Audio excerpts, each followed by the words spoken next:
A Secretaria da Receita Federal começou a receber a partir desta terça-feira a declaração do Imposto de Renda à Pessoa Física 2011, referente aos rendimentos recebidos em 2010. Neste ano, o modelo sofreu mudança nas formas de entrega e no jeito em que é feita a declaração. A principal novidade neste ano é que a declaração é feita exclusivamente de maneira eletrônica. Ou por disquete, que pode ser entregue no Banco do Brasil, Caixa Econômica Federal, ou pela internet, pelo ReceitaNet. O programa de declaração do IR está disponível na página inicial do site da Receita. O contribuinte deve selecionar antes de tudo o sistema operacional do computador que vai ser baixado o programa. Em seguida, deve ser feito o download do programa IRPF 2011 para o preenchimento da declaração e depois o do ReceitaNet, que vai transmitir via web a declaração elaborada. Em 2011, o Leão mudou também a faixa para a declaração. Estão obrigadas a apresentar a declaração pessoas físicas que receberam rendimentos tributáveis superiores a R$ 22.487,25 em 2010. A Receita Federal ela tem uma estatística no banco de dados dela que em torno de 1,5 milhões de declarações são pessoas que estariam dispensadas ou não tiveram retenções e são desnecessárias essas informações para a Receita Federal. E muitas delas acabam indo para a malha fina, e isso fazendo o processo de restituição ou de cobrança da Receita ficar lento. O programa deste ano veio com um layout remodelado.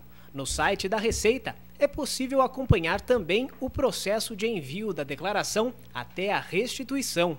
O prazo para a entrega da declaração vai até o dia 29 de abril.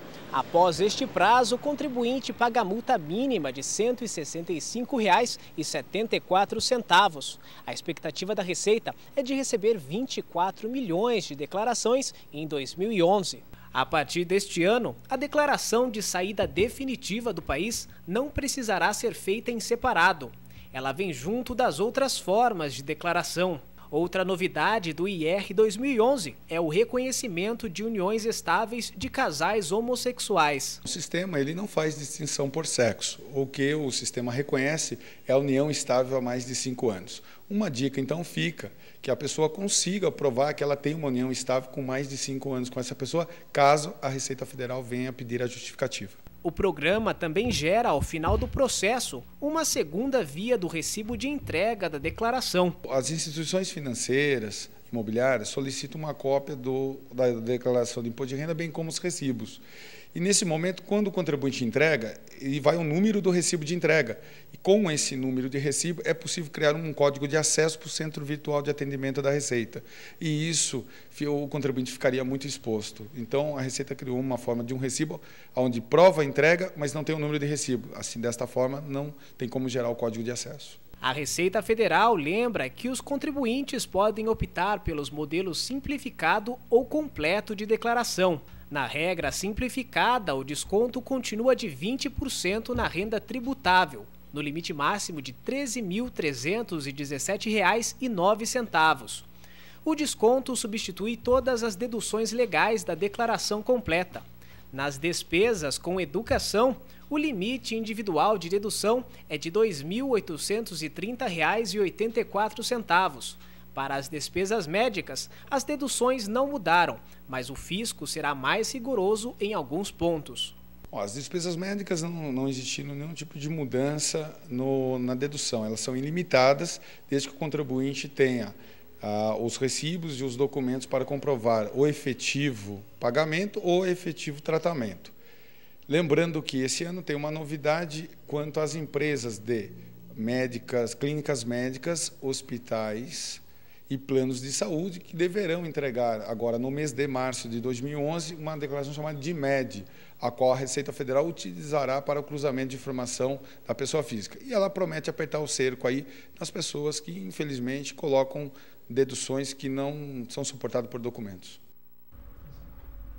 Bom, confira agora as notícias que ficaram em destaque em alguns dos principais sites de notícia nesta terça-feira. G1. Dilma anuncia reajuste de até 45% no Bolsa Família. UOL. Oposição entra com ação contra mínimo por decreto. terra, centrais estão de saco cheio do PT, diz Paulinho da Força. Folha.com, Alckmin afasta funcionário por vender dados sigilosos.